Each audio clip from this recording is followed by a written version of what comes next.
The Disney machine buys up a nice chunk of Epic Games, the FTC gets mad over the Microsoft layoffs, and Take-Two says that in-game currency you paid for is worth nothing. I'm Ash Dixon, and this is GINX News. If there's one thing we've learned in recent years, is that the mouse has an insatiable hunger that cannot be satisfied. And the great thing about wearing those funky white animated gloves is that you don't have to worry about cleaning your dirty hands after putting your fingers in so many pies. Well, which pie is now on the menu? Well, it's none other than Epic Games. Disney have clearly been watching from the sidelines, watching as Fortnite grows from strength to strength, and they're like, yes, my pretty, grow for me. And now it's time to lure it to the dark side. Which may be a little inaccurate considering the current ownership of Epic. It was jointly owned by Tencent, Sony, Kirk BAS, and Tim.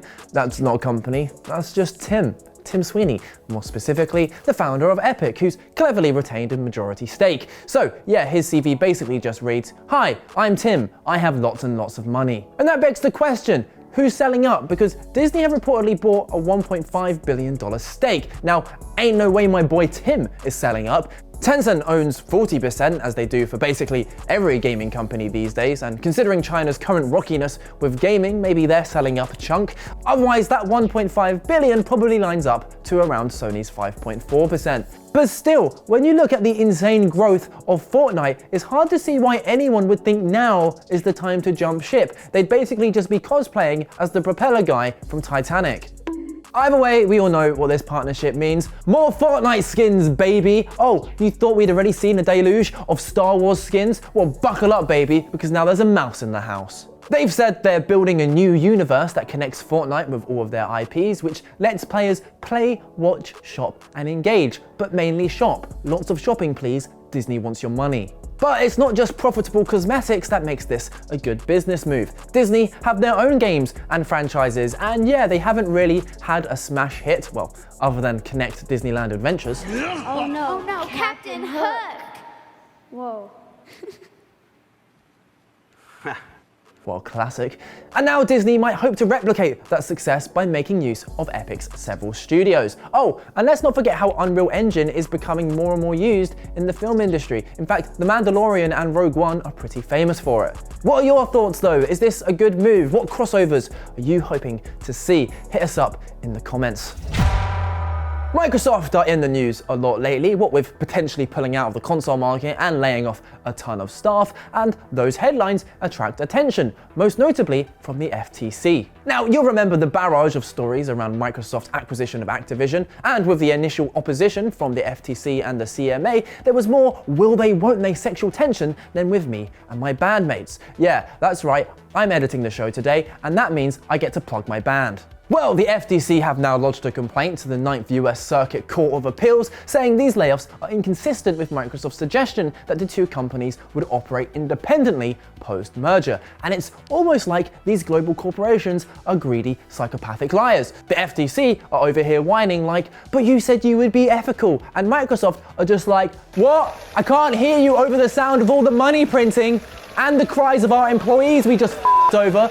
Oh, did you know Starfield has come into PS5? Ultimately, will this complaint change anything? Well, probably not. The deal is done despite the FTC's appeal, and Microsoft are so big that the rules don't apply to them.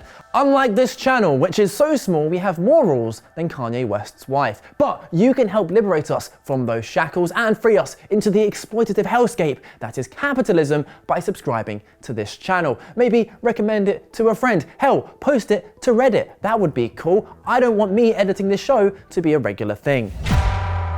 Man, today's video is really all about industry news and big greedy gaming companies, but hey, it's this or Power World. Do you want another week of Power World videos? Yeah, that's what I thought. Take-Two and 2K are currently in court arguing that all of those virtual currencies you own, well, they're fiction and they're technically worth nothing. They're currently facing a class action lawsuit by a minor and his mum, which I f***ing love, just a kid and his mum taking on a huge gaming company. You'd love to see it. They basically have a problem with games like NBA 2K and WWE 2K going offline after only a few years and all of the players' in-game currency disappearing alongside it. As virtual currency can be bought with real money, they say it essentially equates to theft, and let's be honest, they ain't wrong. But it's okay, because Take-Two have gone with the argument, well, the virtual currency you paid for, you don't actually own it. And anyway, virtual currencies are fictions created by game publishers. That is a quote. So they argue, yeah, it's not real money. Now, that's some next level corporate bull,